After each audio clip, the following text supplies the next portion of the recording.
Hello, ladies and gents, and welcome to the Capes and Commentaries podcast, your weekly, sometimes bi-weekly, whatever the hell and fuck and whatever we want to do it, we do it, but your go-to for, you're... Reminding you that cartoons didn't used to suck. Yeah, and that, there we go. Yeah, and that's to put those assholes on YouTube who try to make a name for themselves by shitting all over great cartoons and pointing out flaws that aren't there. Let them know they're all full of shit. That is where we come in. Thanks for popping in right there, because YouTube does this dumb thing to where I have to wait until it's going to mute the actual video. So I started hearing myself, and then that's why I was like, my train of thoughts, they're gone now. And then you came in, you swooped in, and you got the hot tag, and you kicked some ass. I know. I came in and I cleaned house. I turned heel on you. Yeah. He took the chair and, good God Almighty, why? You know, when I was doing the Transitional Champion podcast, Dirt brought up WrestleMania 17 real quick, and it's like Vietnam flashbacks. Deliberately? Like, does he know about your... I don't think he does, but it still just triggered. How does that get brought up? I don't even remember how it did. But it did, and I'm just sitting there like, and I fade back all those many years ago. Look up to the side like, you see like the faded visual of McMahon coming down to the ring and handing him the chair and why? Yeah, I'm just and noise and yeah, and it just pans to me, and I'm sitting there like, what the fuck? No, this sucks. Now I wake up and I'm like sweating. And then he's like, was it 17 again? Yeah. Okay. yeah. Pretty much. It's like, don't wake the dogs. That was just. If he gets up, goes to the bathroom, he's like Lance Guest in Jaws Revenge. Looks in the mirror and is like, I've got to get a grip of myself. It's like having all these like nightmares about WrestleMania 17, and he's got to confront it, which means he'll do a live commentary for it on YouTube at some point. I will. Just the main event though. Just the main event. I feel like I have to do the whole show because the whole show's great until that point, right? The TLC match and the gimmick battle royal and all the other stuff in between. Yeah, and I love the setup Test and Eddie 17. Guerrero. I always loved like the entrance. For WrestleMania. It was beautiful. I think it was one of the best they've ever done. That was like the first time they'd ever done that too on such a huge scale. It felt like the but it was just the beginning of the end. Like you could just really see it. A week prior, WCW was dead, ECW was dead, and then here's WrestleMania, and then here's fucking Meat and Lance Storm hanging out way up in the rafters. Oh, the WCW guys, and then they didn't give a shit to be there, and then it was just bad. Fuck, such a missed opportunity. That still like eats away at my heart. And not only that, but it's like, we're gonna turn Stone Cold heel. Why? He was still popular. It was no logical reason behind the change. No. It was just force and accept it because they're doing it. Why? Look what happened. I just briefly mentioned it, and then it's just down that wormhole. Yeah. But before we get going on to our main topic for the show, let's say hello to Devil78, Jason Ritter, Fedmon, and Who That Will. And we got a couple other people kind of lurking around as well. But thank you for joining us live for our live recording. Do we call it a taping? Taping, recording. Whatever. And JSP just popped in too. And the problem with that as well is he says that it signaled the end of the Attitude Era, but the problem with that as well is like they kind of kept that going even after the fact, like the attitude part of it went on well into like probably up until I want to say really when I felt like it stopped was it bled into that ruthless aggression era, but I feel like Vince's trajectory on what needed to be on TV sort of flopped itself when Benoit killed himself and his family. I think that's like what really steered, because they had to, because it put them in such a weird spot, and now they're more profitable than they've ever been, and I don't understand. I don't see how when you don't hear about people. What you know? Well, You don't. and Dirt and I talked about this. TV deals, they make a lot of money off that. They're doing the Saudi Arabia stuff where, the prince of Saudi Arabia is like, I want Ultimate Warrior and Yokozuna. And we're like, well, how do you break it to them that they're Well, dead? how the hell is it at this point in your life you don't realize that? It's Saudi Arabia, man. I don't know how they're progressing as a country and killing their So they still think people. Warriors got the belt, and that I don't. WrestleMania 6 was a couple I don't months know. ago. Yeah, I don't know. Yeah, and Linda McMahon's Senate run also had a lot to do with that. I still enjoy that video where like Linda is giving her speech when she lost, and it's like Stephanie and Triple H. I'm gonna say Shane is there too, but Vince is like in the back corner, and he just looks so sad because he spent a lot of his money to help with that too. I'm like, well, what was worse, Vince, the WBF or the XFL or Linda's Senate run? He looked pretty pained by that. And he does it a lot. Remember that whole that call in bullshit where he's like, "Hey, I'll give away $1 million." And someone calls in and like, yeah, this is like seems so lame and like, is anyone really buying this? And he was really trying to do it. And I'm like, yeah, he was just calling random numbers too, and it never worked. Yeah, and they were like, "What?" He did that for like couple weeks. Yeah, I remember watching most of those Raws, and I thought this is such a waste of damn TV time. You could be giving this to some hungry up and comer. No. Yeah, and then like the set fell on him or didn't really fall on him, and they're trying to pretend like he's dead. Fuck, man, wrestling. Welcome to a bonus edition of the Transitional Champion podcast. Oh, and you got to throw in like the Warrior comic book fiasco too. Oh, where he like fuck Santa Claus or whatever. Well, no, I just remember because Bruce Prichard talked about that too. Like Warrior said he'd come back as long as they bought a shitload of the Warrior book. They got stuck with like tons and tons of comic books that nobody wanted. Well, because like he undresses Santa Claus in that one. I know there was a Christmas special, but like I remember my brother had like the first couple of issues of the Warrior comic. Like he bought that. I think he special ordered it too because we couldn't find. It wasn't available in comic book stores in the area. I think it was something that he. Yeah. Shit. I tapped out on Warrior. I think like after his WWF title run. I think like when he came back after he left and came back again, I didn't care. And then especially when he showed up in WCW, I was like, I was excited as hell to see him do that, but then once he had his match with Hogan at Halloween Havoc, I was cool. Like, yeah, that was a fucking turd. That should be another show I can like live stream and watch with the chat. Halloween Havoc 98. Hey, the DDP Goldberg match was really good, but they had that whole fiasco of the feed cut out for most of the people. It didn't cut out on mine. I saw the match, but they're like, we're going to show it again on Nitro. And I'm like, yeah, you could just see the writing on the walls. And then all of this was just building and building to that finger poke. And I'm like, it's over. It's over. But the shitty thing now, the terrible thing now is where they're relying so much on nostalgia. And back then they were like, it's all these old guys. Triple H and them, they're the same age, if not older. And they're doing this. And I'm like, And it makes me mad because the talent that they have right now is like the best ever. It's the best they've ever had, like in-ring ability-wise. And it's just the same boring shit every week. And just knowing you have to watch Batista versus Triple H for the podcast when that goes down, correct? Oh yeah, but Batista came back. Who wanted to see that again? Who wants to see those guys?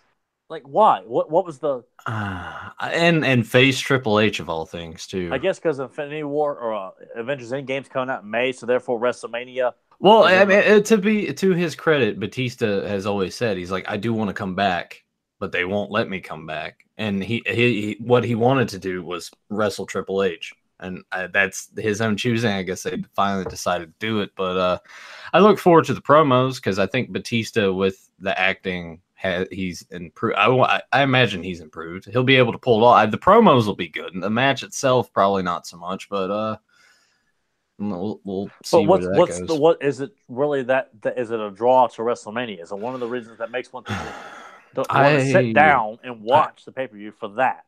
well, you remember like when promos and stuff would do that, and Yeah, yeah, they'll probably flub it and fuck it up. The last few WrestleManias just have come and gone and existed with a runtime of like 6 hours. Who wants to sit there and spend that much time when would watching you? Let me wrestling? ask you this: when would you might say was the last WrestleMania that left like a mark or something of a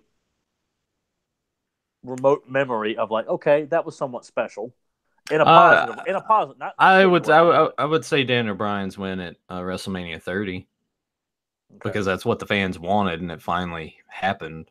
So that one. Before that, It's like Shawn Michaels Taker in their first match at WrestleMania. yeah, you had that string of stuff where Shawn Michaels that match, and then the following year when he got retired. Yeah. A couple years before that when Ric Flair and Shawn Michaels had That a was a match. good match, and then of course that doesn't mean anything.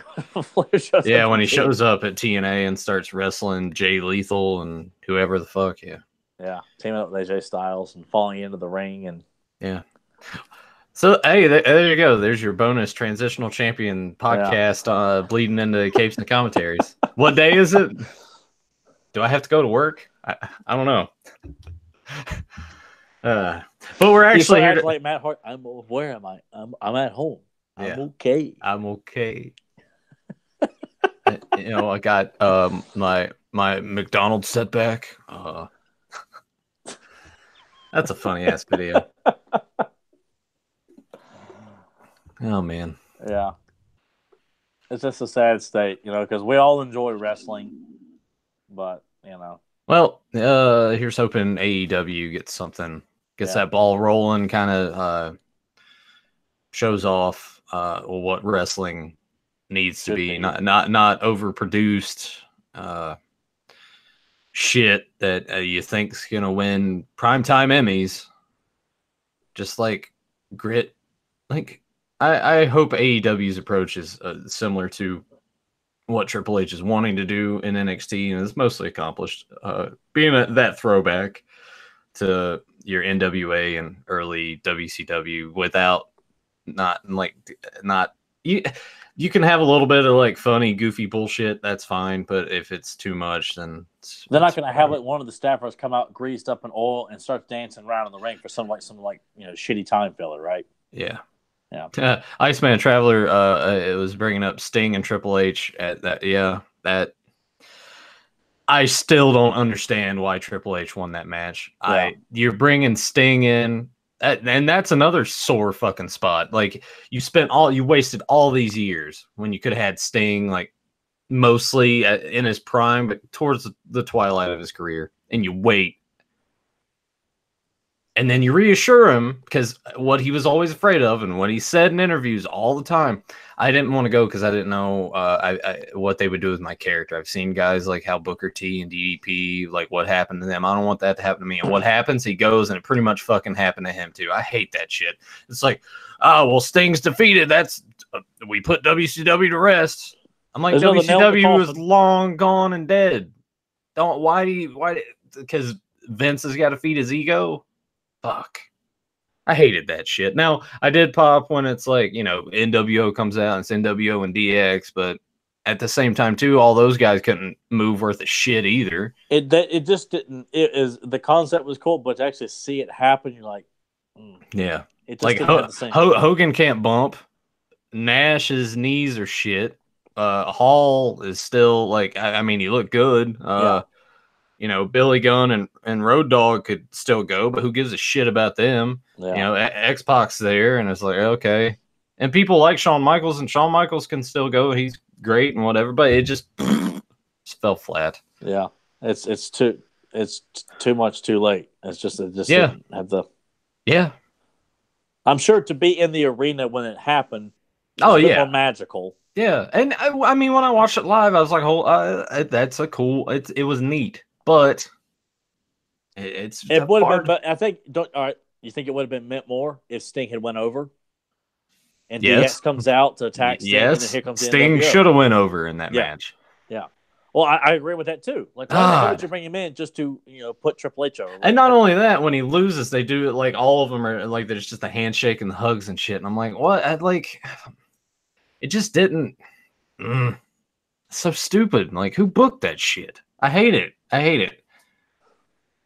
I hate it. God. Especially if Hunter is like pushing for much more higher quality in wrestling and programming things. If he's in that match, you would have thought he had the power. Like, no. I'm putting Sting over. It's WrestleMania. It's his moment. I mean, ultimately, it's Vince's call. They butt heads all the time, and Triple H is just like, all right, okay, whatever. And that's honestly part of the problem I'm seeing in the chat. They still rely so much on nostalgia. Yeah, and it harkens back to what Dirt and I said when we watched the Rumble. You're watching it, and it's like, oh, it doesn't feel like there's any star power in here because John Cena wasn't there, whatever. They've relied too much on it. And they haven't built the stars and the people that they have. They're waiting on those surprise entrants that actually don't mean anything for the Rumble. It's just and you've made the people not really give a shit about these guys because they're flip-flopping, and I don't care what anyone says. Yes, it predetermined, fake, whatever. Wins and losses still mean things when you're seeing it presented on the screen. If they're bouncing back and forth, you can't really determine who the better guy is in a feud, can you? And the feud doesn't really end. There's no it's over. It's done. It's just someone moves on to the next thing. It's more like flip-flopping wins and losses, and I'm just like,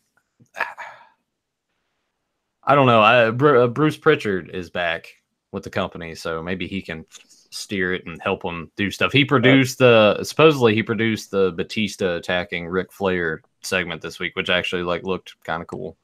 Holy hell. I wasn't aware he was back. I still listen to his podcast some, but I was not. There's nothing. The podcast isn't ending or anything, but he is back with the company again. Man, you really say never. Yeah. Maybe one day Punk will be back because the people want him back. Anyway, Superman the animated series that went on for about 25 minutes. Superman the animated series. I'm just gonna say this is the best incarnation of Superman that they've been able to pull off yet. It's tough to do in film because Superman, honestly, to me, is too powerful. And when you're doing stories, you got to find a good balance of finding ways to. You can't just rely on kryptonite all the time. You got to find ways to kind of bring him down a couple pegs, and I feel like the animated series does this very well.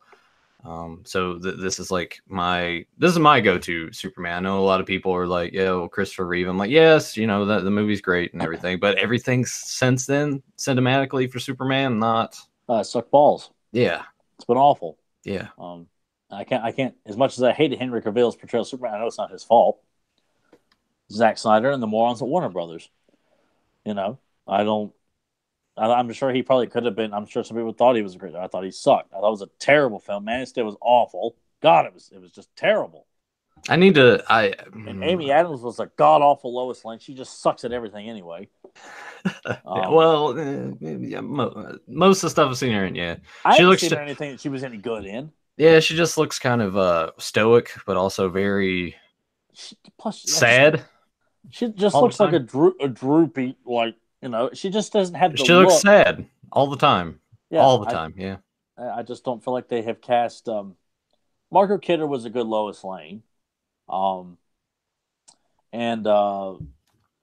what's her name that was in Superman Returns? I know she got a lot of crap for the wig, or her forehead was too big or some shit like that. Kate girl was in Blue Crush, whatever. Yeah. I'm thinking of every other Kate but her. Kate Bosworth? That might be. Fuck. Let's just look it up. Yeah. She was okay, but that was just I had high hopes for Superman Returns, but to make it a sequel to an already to fit it back into that, it just they should have done just a new Superman film. Yeah.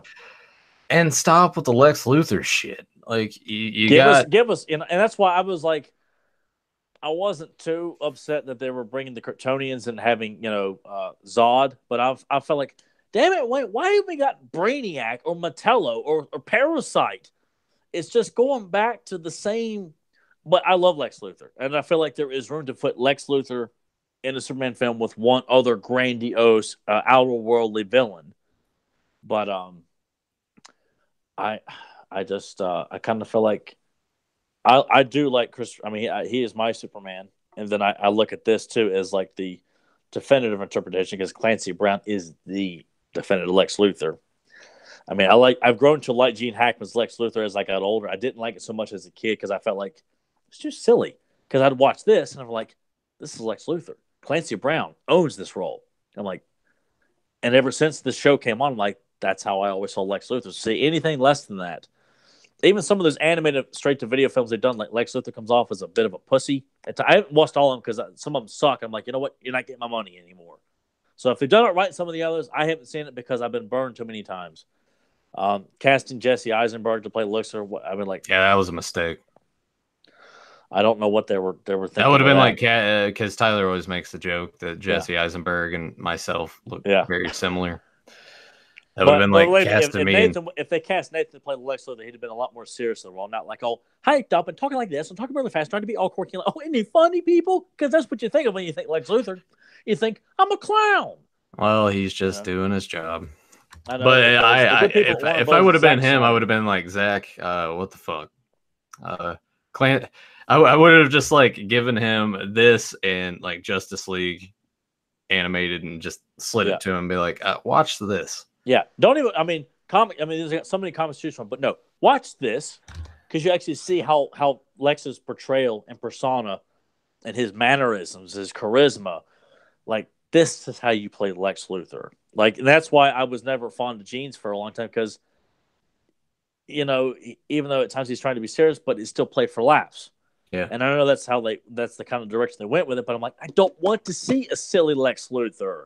I want to see the evil prick businessman, the guy that just would do anything to kill Superman, and still maintain a clean record with the public.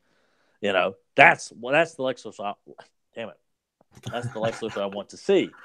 And I still feel like as much as they keep putting out superhero films that I don't like, there still is tons of room for improvement. There's still many great stories to be told. Still many great villains that have yet to be portrayed on the silver screen. But at this rate, I don't know if we'll ever. The way that a new Batman film constantly stays in limbo. Now that Ben Affleck is officially out, apparently, and who knows, that may pop up. Well, we talked to him about it again. He's back on again. Yeah, but I know that they're already. I know they're already wanting to take that direction of not having it be like a shared universe anymore. They're just going to stop that. Yeah. They're going to move forward and just do the separate stories with their characters. I'm like, yes, you don't have to have them all together. Just give me one good Flash story or whatever. Like, you don't have to. Well, this is building to this. It's like, I know you want to make that Marvel money too, but that ship has sailed, and I'm waiting. I am honestly waiting for that Marvel bubble to burst. Yeah, I really am too. I really do, because I want it to crash and burn, and then they have to rethink things like, oh, we've gone too far with all the comedy shit. Yeah, and I hope Captain Marvel will be like their first Han Solo, or like, oh, it made money, but not what we expected. It's gonna happen. Hopefully, I'm sorry if you guys out there enjoy those films. Cool, all the power to you.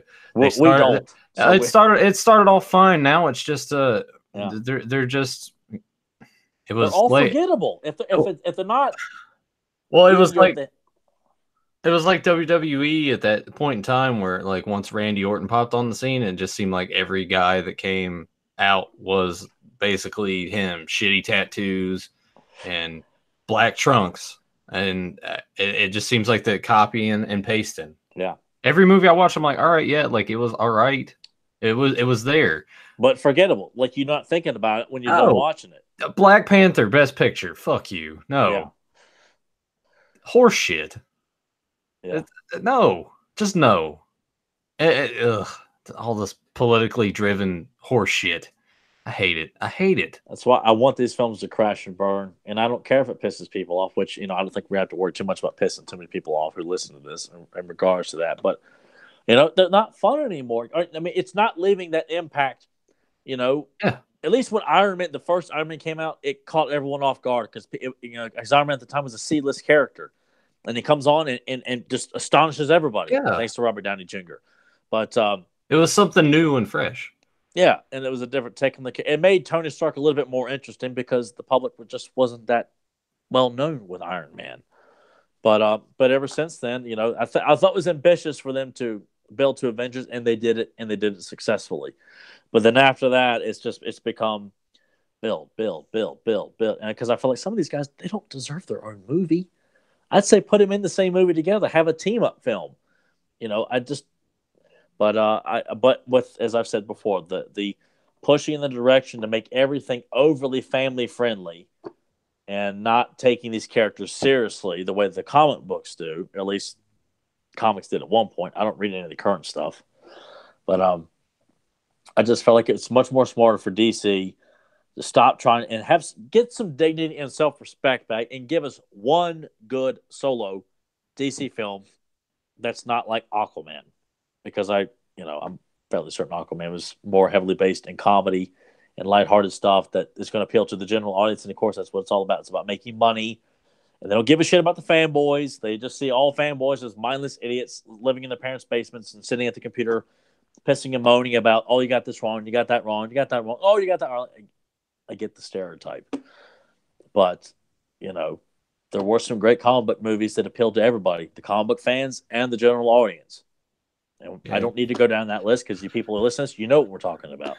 Yeah, you got to find that balance. But it just they've just lost their spectacle to them now. As we were building to Avengers, when it finally did happen, you're like, oh, holy shit! Like this is great. But after that, it's I don't know. I got desensitized to it. I'm like, well, what else can you do? And here's a bunch of flashy shit, and I'm like, do I care about it? No, and also too, with them putting out 2 films a year, it frequently it takes away the impact that the one superhero film should have on the public. That one superhero film should steal the summer. People should be talking about, oh man, Captain America this summer, oh, it was great. No, it makes money and it comes and goes, and then you're on to the next one. It's not even leaving a tally mark. There's no skid mark. There's no remnants that it was even there. Except to Marvel with the cash flow, but with the general public, you feel like it's not leaving that big summer blockbuster feel. When these movies make tons of money, but you don't.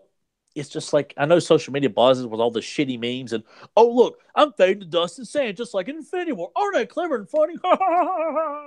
Like, go on, just get the hell out of here and leave me alone. I don't want to see your meme shit. Yeah, internet memes. Some of them are good. Most of them are not. Like memes in general, some of them are good, but most of them are occasionally. But man, everyone thinks they can turn anything into a meme. I mean, everyone thinks, oh, I could turn this drink coaster into a meme. Like I think you're very memeable. I probably am. I'm sure somebody could, screen capture you with your eyes like kind of rolled in your head, like your hand, and you're talking with your hands. Someone put something down there, but I want to use. The meme I want to go to is just have Russell Westbrook making that face. Just post that when I don't like something. Just what?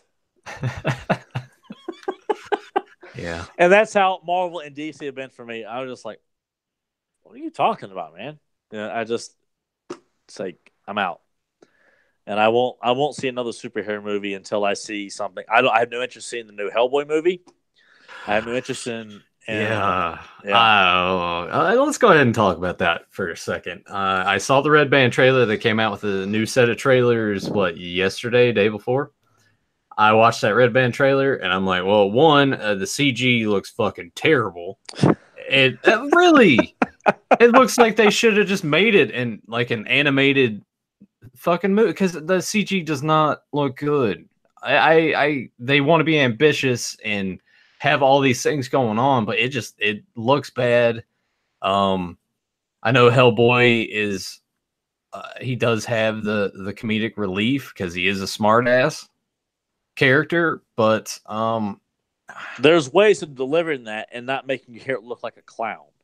yeah. You know, And Ron Perlman is sorely missed. It just doesn't seem the same. I'm at not all. seeing it anyway, regardless. Yeah. But it just, you know, it's unfortunate because I'm sure it'll be rated R, but it probably won't. I don't know. I don't. Hellboy's not as well known, you know, as most superhero films, or is not as um well known. Like you're not probably not gonna get a lot of college kids in to watch it because they don't know who the hell Hellboy is. Hell, you go into comic book stores now, it's just guys playing card games. No one's reading comics or buying comics.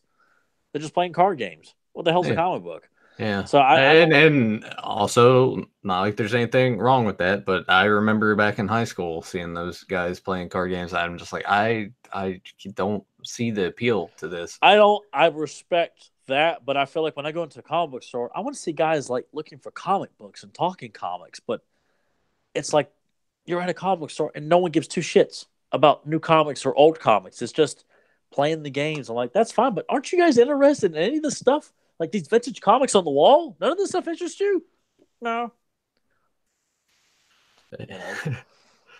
So I don't know, but yeah, Hellboy doesn't look good. I watched the Red Band trailer this morning. I thought, oh god. Yeah. I mean, like bad jokes, CGI not good, and just how these trailers are always edited to have a joke instead of leaving you feeling goosebumps and excited and pumped. You know, as shitty as the movie was when that first trailer for like The Last Jedi came out, or even The Force Awakens, when The Force Awakens trailer dropped. I watched that trailer so many times because the trailer took it seriously. Now, regardless of which thing, because that movie doesn't mean anything to me anymore after Last Jedi, like it has nowhere to go now. But that trailer was so impactful and exciting and energizing. The music booming and images, no talking, just stuff happening. That's what gets you excited. And superhero movies are not like that anymore. It's I got 1,000,000 of them, knee slaps all around, the side splitters. You know, it's not about getting you excited and pumped. It's, you know, you make people fall off the couch laughing with the shitty lame ass, you know, NBC, you know, prime time original humor. You know. Yeah, there you go, Seinfeld, man. No. I'm slamming Friends. No, yeah, no, like no, Seinfeld. No, Seinfeld was smart. But it's shitty humor. Go watch your Freaks and Geeks. I haven't watched that in a long time. I know it's always going to be my go-to. Dude. You and fucking Frasier. Yeah. Put me to sleep. Tranquilizer dart. You people turn out for Superman here, so yeah. Right. About 40 minutes in. We haven't gotten to the episode yet. Lots of guys here in the chat though, kind of discussing superhero films and the like. And well, I'll just throw this out to people in the chat room. Like, look, you hear me and Nathan, we rant and bitch about these movies, and we're not doing it to be ugly or something. It's just like we want to like these films. We want to be excited. I want to be able to walk out of this and talk to Nathan frequently. I want Nathan to get excited and want to go buy a Black Panther action figure or something like that. But that's not the case. We don't walk out of these films and it leaves an impact on us. Like it should make you want to go pick up a Captain America comic or a Black Panther book or buy a T-shirt. But no, it's just for people who don't. I don't know. I just throw it out to people in the chat room. Do you guys really like all these films? Like, are they leaving an impact on you? Do you think about it when you're done watching it? I want to stress that these are out at Target. Go find them. The 2-packs. It's great. Nathan's one of the very few that have got one. Well, I've seen people on Twitter and stuff. They're like, "Oh yeah, we got like 50 of each one." I'm like, "God damn it!" Yeah. There you go. The 2-packs of everybody. It's awesome. Got to get the rest. Oh, can't wait to get that shredder though. Oh my god. Yeah, me too. Yeah, I can't wait to get all of them. I'll just be happy if I can just get one. If I can find one set just to tide me over, I'll be happy with that because it really feels like it's going to be a bitch. Yep. To get all 4. And check your GameStops and see if you guys can track down the 90s movie Turtles. Got those displayed and they look awesome. Except for Mikey's nunchucks, they kind of break apart pretty easy.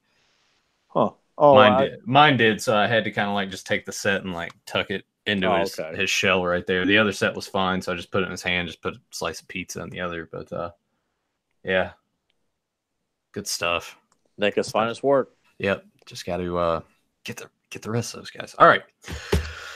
Link is down below. If you guys have not clicked that already, please click that. You might have some ads going on there, but it's the episode for you that we're doing. Stolen Memories, Yep. first appearance of Brainiac. Yep. And I'll count down. 3, 2, 1, action.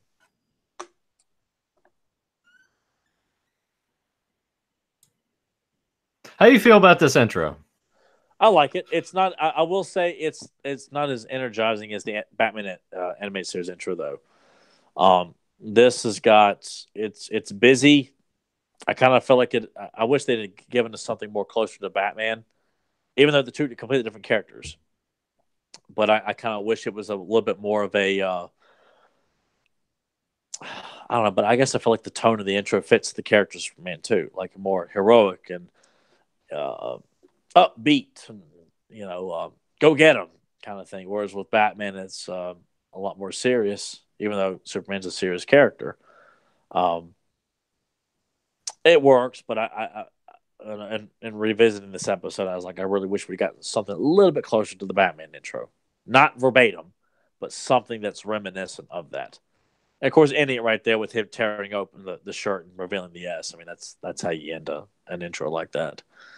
Um, were you at all familiar with Brainiac before watching this?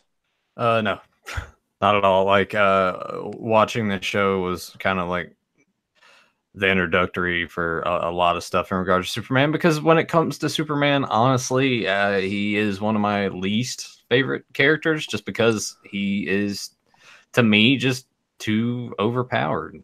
And we're doing this because someone had a listener request it, so because I know Nathan wouldn't be like gung ho to like suggest something like this, so we wanted to meet a listener's request to do Superman. Of course, I like the series as well too. So yeah, but this Batman, Superman, and then Justice League are honestly, like, to me, the go-to in terms of anything related to DC. Really, I mean, we got Batman '89 and Returns, but outside of that, this is like my bread and butter, really, of like enjoyment. So yeah, while I wasn't like super gung ho about Superman animated, like, yes, I will gladly give that a go. I'm happy to do anything on this show, really. oh, Even if and I know you would be. It was just one of those things I want to let the listener. I'm not sure who requested it, but we did have a listener who asked if we would cover the show, and always happy to honor a listener's request. yep, If people want us to do something in particular, absolutely, because we appreciate the feedback and people that want to listen to us. And I know our buddy Wiley Walt appreciated the Spawn commentary, so shout out to our buddy Wiley. He really enjoyed those. yeah, we'll be going back to Spawn. Trust me. And here's Brainiac and all of his glory here. I didn't know prior to the show. I knew of the character, but it didn't, because Superman mythology was not something I was that well versed in, and still to this day I only know some. I wouldn't even attempt to have an in-depth Superman discussion with another Superman fan. Like, I like the character, I love the mythology. Of course, over the years too, you look at a lot of the DC stuff. Like, the changes were made constantly with the character. Like the Brainiac we're watching here is kind of like an amalgam of the Brainiacs that have took place over the years. Like, the very first Brainiac is different than the artificial intelligence Brainiac I think that was introduced in the Copper Age of Superman. And this one is kind of like an amalgam of that to a certain degree, even though this Brainiac is essentially artificial intelligence. Which that's kind of how I like him anyway. A prick robot. But as I got older too, I kind of had an appreciation even more for villains that are a little bit more on the intellectual side. I love my villains to be big badasses and stuff like that too, but characters like Brainiac and the Riddler, I think they're quite fascinating when they. I'm not saying like Brainiac is like the Riddler, but he's more of a intellectually based villain. Gorilla So Grodd. yeah, Gorilla Grodd's another one too. Yeah. I just have an appreciation for that, because it's nice to have a multitude of villains who are strong in various forms. not just in strength, but that's why Lex Luthor is such a wonderful villain too. No, he cannot go toe to toe with Superman, at least without a Kryptonian battle suit or something like that. But he's that's what makes him such a great villain. Is he's an untouchable villain, always behind all the schemes that Superman is stopping, but always, for the most part, avoids capture and prison sentences, even though he has over the years. And there's been changes to Lex Luthor as well. I mean, that's one of those things. If you try to go and research a lot of the DC history, I mean, it's like, God, man, how does someone new to comic books and wants to know about the mythology? There have been so many changes over the years, especially in DC. I mean, Marvel's got their fair share of like, change this, retcon that, change this, retcon that. Um, I don't know how people keep up with it. So that's why I think shows like this, if you want to be introduced or show someone what these characters are about, you're better off showing them like Superman, Batman, Justice League, Spectacular Spider-Man, the X-Men animated series. I think that kind of gets the characters over in a nutshell to someone who's not that familiar with the heroes and villains, how they should be portrayed, the story arcs, what the characters are about. Because a lot of care, because the same guys who did Batman were given Superman, and they provided the same care and attention that Superman deserves on this show as well.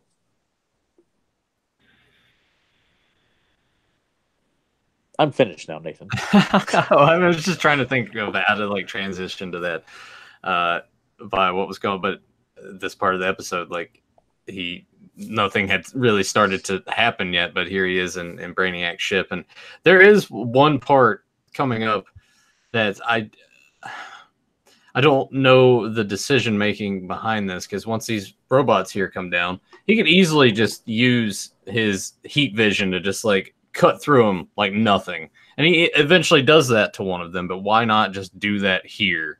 I don't know why he feels like he's got to go fisticuffs with these things. Well, I mean, in terms of like storytelling too, that's what. And I guess that's where Nathan trolls the lines. Like, he's got too many powers. He can do too much, and he's got the ice breath, the heat vision. So when it comes to situations like this, I'm like, well, why isn't he doing this? And then he gets his ass kicked for a little bit. Well, people say the same thing about He-Man. Like, how can He-Man struggle against like an underwater creature, and then he destroys, an entire, 100-foot statue with one punch? It just depends on what kind of story you're trying to tell. Are you trying to wrap it up now? Do you need something to kind of stretch out the action beats and things like that? It's just one of those things. And this goes for all superheroes, because a lot of superheroes have got abilities that you wonder, why don't they do that all the time? Then you wouldn't have much of a story to tell. Because if Batman were to kill the Joker halfway through Batman 89, we wouldn't have much of a movie. And he probably could easily do it. But he should, it's just one of those things. If you're going to watch superheroes, you can't really think that, because I remember I'd have this argument with my dad a lot. Like, Dad, this is why, I don't like watching movies with you, because you always find reasons to destroy the logic. And I was like, well, that doesn't make any sense. I just want to have a good time, and you ruined it. Yeah. And here he is. I love Brainiac's voice. The actor, his name escapes me who plays his voice, but he's so like, when I've wanted for years to see Brainiac on the screen, and I know with like I think there was talk in the Tim Burton Superman film that Brainiac was going to be in that one. I think the one that Kevin Smith was attached to, which is a fascinating story, but I'm sure as hell glad it never got happened, because Nicolas Cage's Superman, what the hell?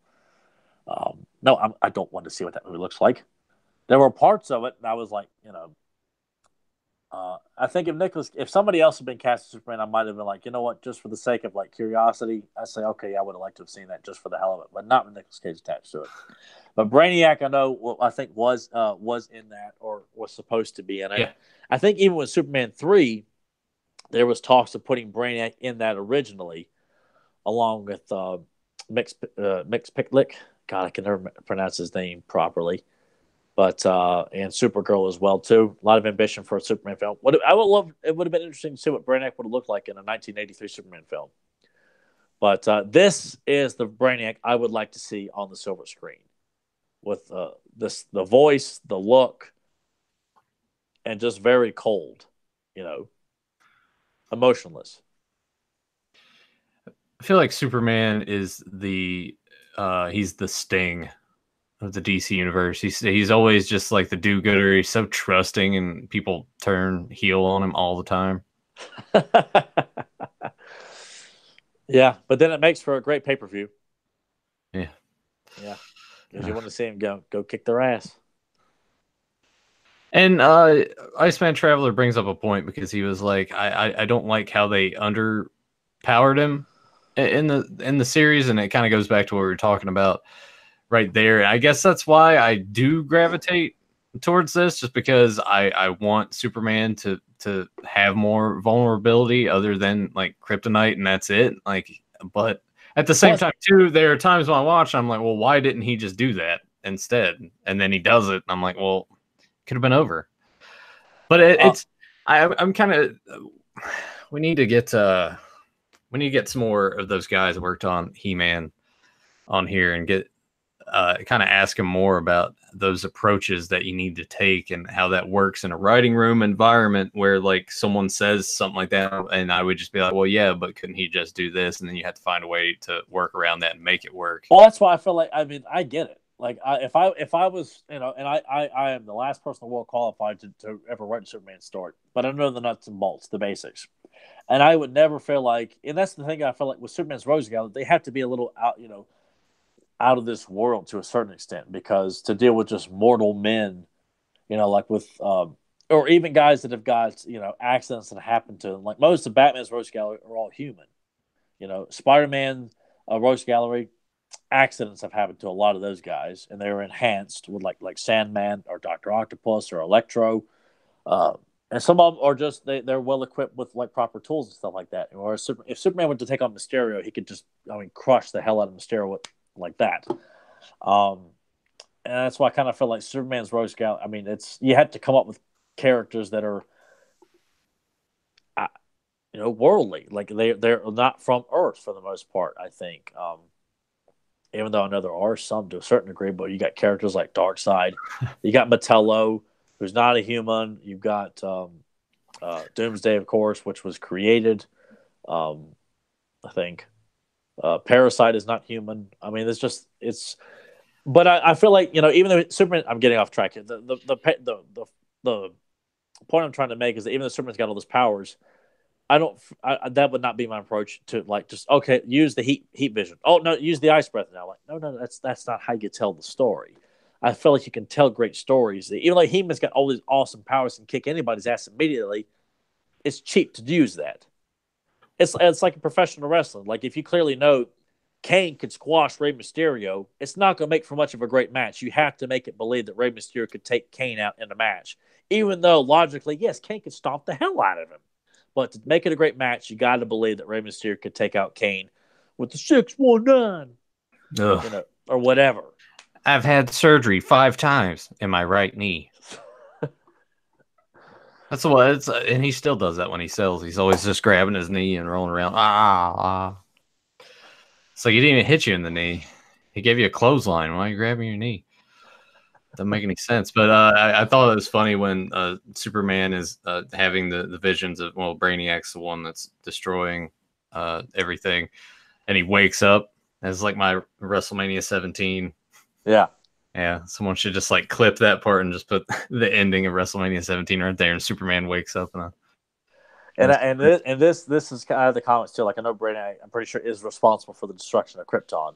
Like I think that's part of the canon of Brainiac, and at least one of the versions. I think it's like the third Brainiac. I think third version of Brainiac, because they change versions. I like this just transformation sequence of him just being like a living computer. It's just like this. I mean, just it looks so cool. Oh, like his face coming on. I mean, look at him. Yeah. And all the information flowing into him there, and just controlling. I mean, satellites just from sitting. I mean, he's an amazing villain, and that's why I feel like a Superman movie that had Lex and Brainiac as the villains that could work. I don't feel like it would be one of those things. You got too many villains in the movie. I feel like this is a team up, because Lex doesn't trust Brainiac. Brainiac doesn't trust Lex. But then he in season 2 of Justice League. At the end of that, that's when Lex and Brainiac have they kind of bond together, and then they get separated. And then Lex becomes obsessed with getting Brainiac back, and that's what takes us to the Legion of Doom series, or maybe that's season 2. I can't remember. Damn it. At some point, we'll cover that. Yeah, it's great. Like his obsession of trying to recover Brainiac, and Brainiac is talking to him through his subconscious. I mean, it's fascinating. I like this revelation of Superman, like just touching all these orbs and just seeing all the destruction Brainiac is responsible for. Earth, you're next. Whoa. Yep. And good music in this series as well. Yeah. And then too, that's why I feel like I've understood because Nathan for years has always told me he's never been really a fan of the character. I've always liked the character. I've never like put him in like in my top 3 superheroes or something like that. But I've always liked the character, and a lot of that was due to Christopher Reeve. Because regardless of what you think about those 4 Superman films, you may absolutely love the first one or just the second one, or you may I don't know. I think there's merit to all. I haven't seen all the third one to this day. I've just seen parts of it over the years. But where the hell was I going with this? I don't know. God. But I just appreciate the care and attention that's given to. I remember what it was. Is that I get why people think Superman's like too much. That how can you get excited about like what the odds? Like you feel like Superman's always going to win. Well, the heroes are always going to win in the end anyway, and that's why you have to come up with villains like this and that are not from Earth to give Superman a challenge, and that's kind of having to buy into the fact. Yes, he can do, but there's always got to be limits. Like Superman's powers like muscles. He can use heat vision, but it's also like it's a muscle.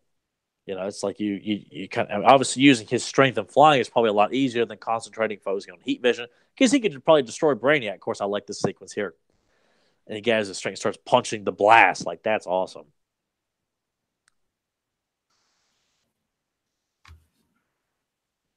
I tried showing this to my nephew when he was in, and he just wanted to. He said no cartoon. He wanted to watch real Superman. He wasn't too interested in watching a cartoon of Spider-Man, Superman, but he wanted to watch that's cool. So he loves Superman and Spider-Man, but he wants to see the real deal. So I was showing him like tons of fun. Every time he's in, he wants to watch Superman and Nuclear Man fight it out. It just warms my heart. I'm sure somewhere Joe's ears are starting to burn. Well, if Joe had any merit to the conversation, he just is someone who just likes to slam it because he thinks he can. When really he's no authority. You hear that, Joe? You are no authority. I don't care what kind of a mob boss you are. I'm going to bring you down. That's the thing, though. Like, I used to like disown Superman 4 even as I got older. Then I realized, you know what? There's still some good stuff in Superman 4. And then when you realize all the troubles that went into behind the scenes of making the film, you have a better appreciation. Yes, it's still a mess and trying to tell the story, but there's still a lot of great things in it. And I'm not trying to say people that it's like the definitive Superman film. No, that's nonsense to say something like that. But I don't feel like it's given enough credit considering all the limitations that the film had to deal with. Yeah. Punch right through him. Punch through him and disconnect him. Yeah, that's awesome. Now, and watching this, with your first take on Brand, like, what was your overall view of the character? Did it leave an impact? Were you like, kind of indifferent, or was it someone you're like, you know what, I wouldn't mind seeing more of the character, or was it what's your impression of him as a villain? Because he's held up in like it's one of Superman's like probably top 3 villains. Well, I like the fact that there's a multitude of directions that you can go based off of his abilities and what he can do. There's a lot of stories that you can tell with that, and I think it works. Like you've said a couple times during this podcast that Superman needs villains like that are otherworldly, that can taken a different direction other than just like, oh, here's kryptonite, because that's always been That like the yeah, go-to. that magic, and I mean, there are characters that use magic, but that's not the common thread of Superman villains. It's someone that has got to match him strength or with intellect, or like Nathan does, go the cheap route. And I have a slice of kryptonite. What do you think about that?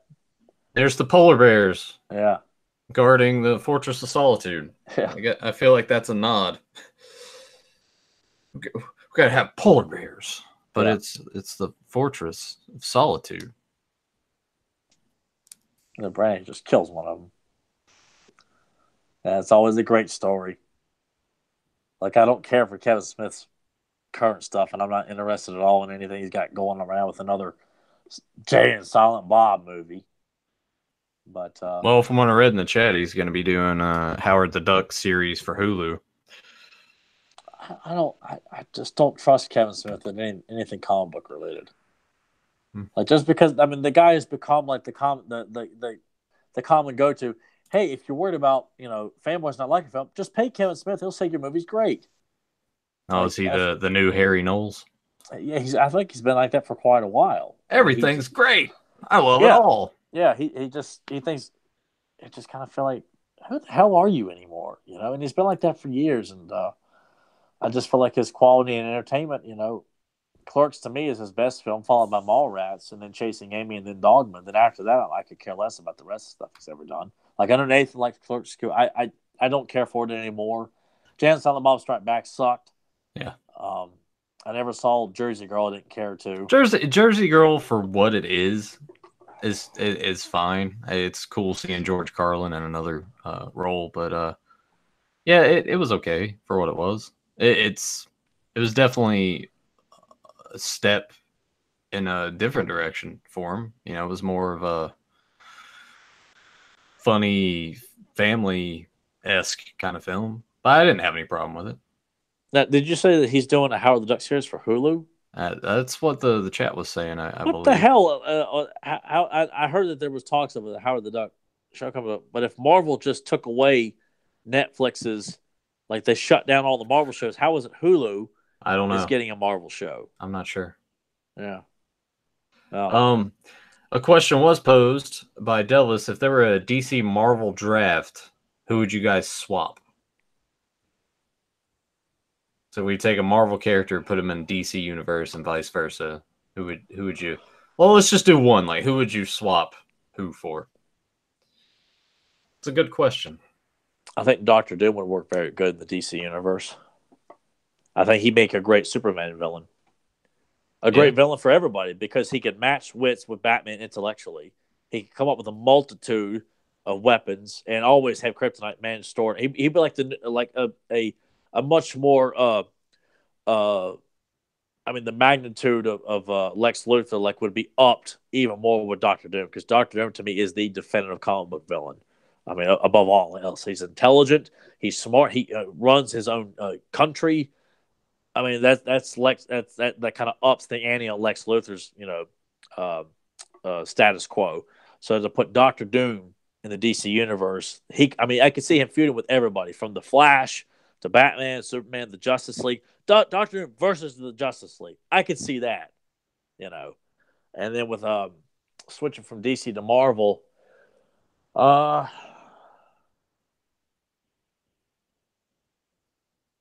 what? I'd probably say make Two-Face a Spider-Man villain. I like to see Spider-Man take on like a classic gangster. Throw him in the lot with like Tombstone, the Kingpin, other various crime bosses, Silvermane, Hammerhead. Throw Two-Face in there or Black Mask. One of those gangster villains because I always like the gangster villains. Ones that have a very special look to them.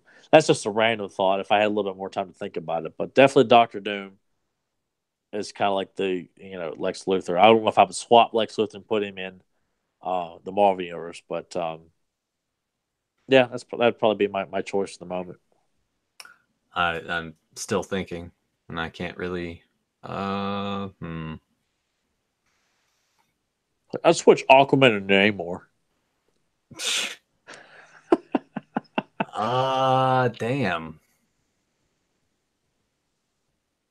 I don't know. We'll leave it at that. I got nothing. Yeah, I don't know. What else you want to talk about? Anything? We wrap this up. What do Yeah, you want to do? I guess there's another question to answer. We'll answer another listener question, or I'm going to throw this out there. I say because it's looking like I'm going to work next Saturday, but the next time that I don't, let's go ahead and do that Batman 66 movie. all right, Let's do the 66 movie. We'll do a commentary for it.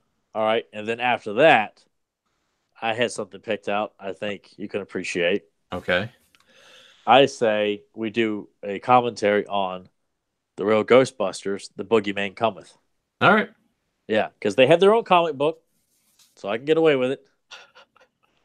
So, well, to be fair, I feel like everything has had a comic book.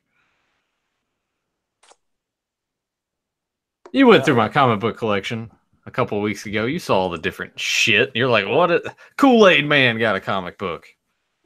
I'm just trying to think, if because like I said, I know it's our show, we can do whatever we want, but I also like to feel like there's some justification to do something that's not necessarily a superhero. Because we've done, Brave Star, we've done Thundercats and stuff like that too. So Doug. it's all We still got to do Doug. Yeah, and we will do Doug. So I'd say, if Nathan gets a fixation, wants to do more Ghostbusters, we'll do that. But after Ghostbusters, then I think we should cover like a Quailman episode of Doug, like 2 episodes back to back of of 2 episodes of Doug. Because they always had like the 2 episodes in one time slot there. So that's what we'll do. Batman 66 will be the next one we do. Real Ghostbusters, Boogeyman Cometh, and then after that we'll do we'll head to Doug and do a Doug episode. That sounds good to me. Jason Ritter throws out, would you guys do a commentary on Apocalypse Now, the 2-parter?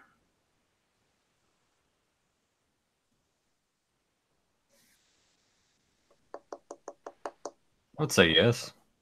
I mean, eventually, maybe we'll be able to, if we're around long enough, we'll be able to cover like pretty much a vast majority of episodes from all these shows.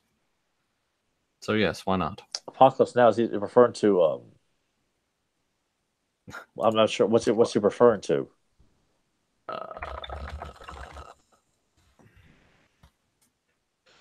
It's more Superman. Okay, that's what I thought. Yeah, it's one of. Is it the season 2?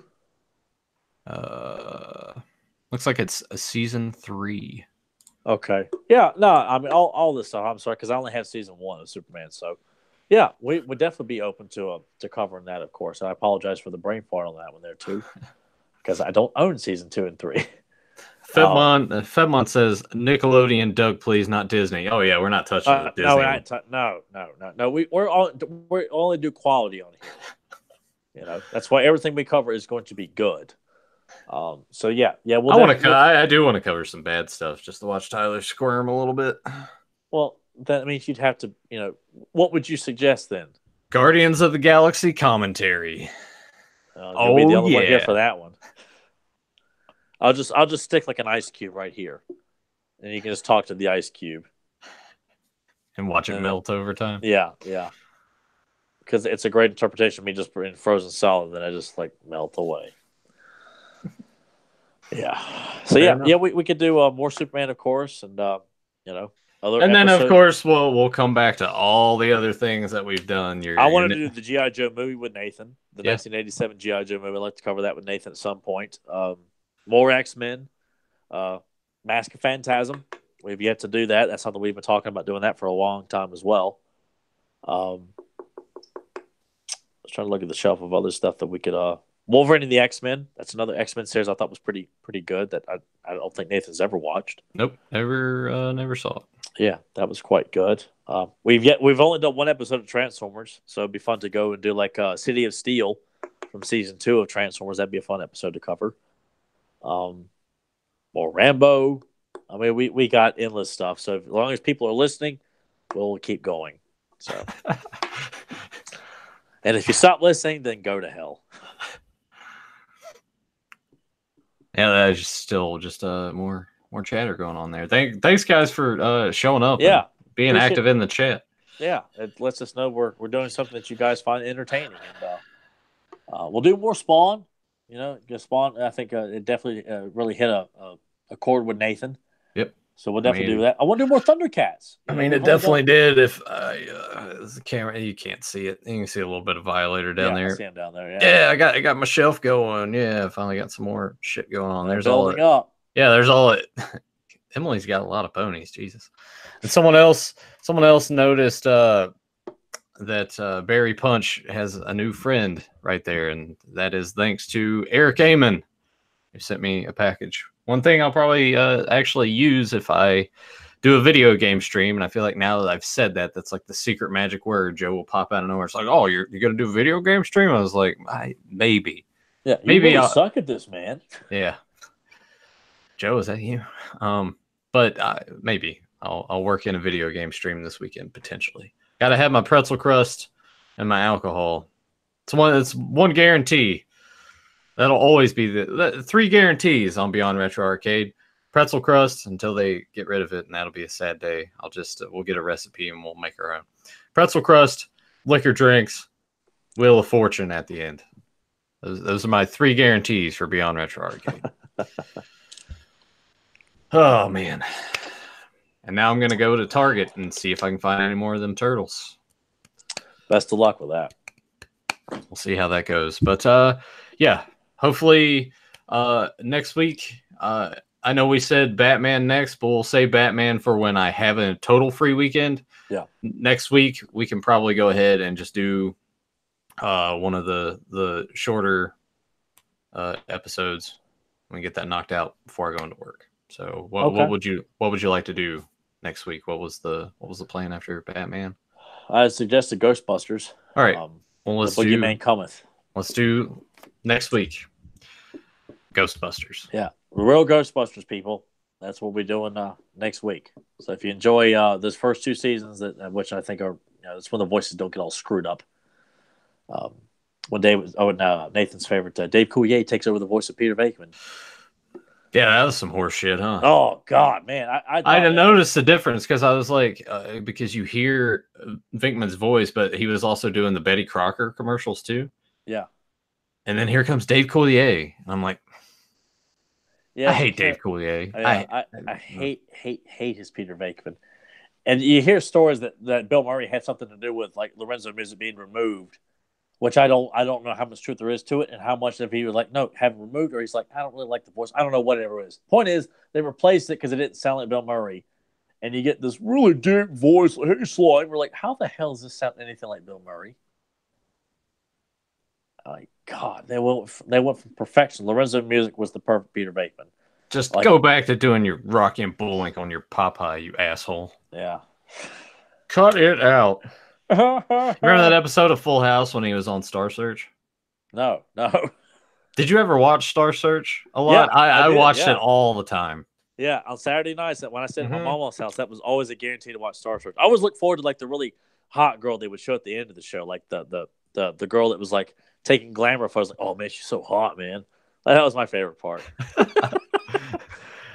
Some more stuff in the chat before we wrap up.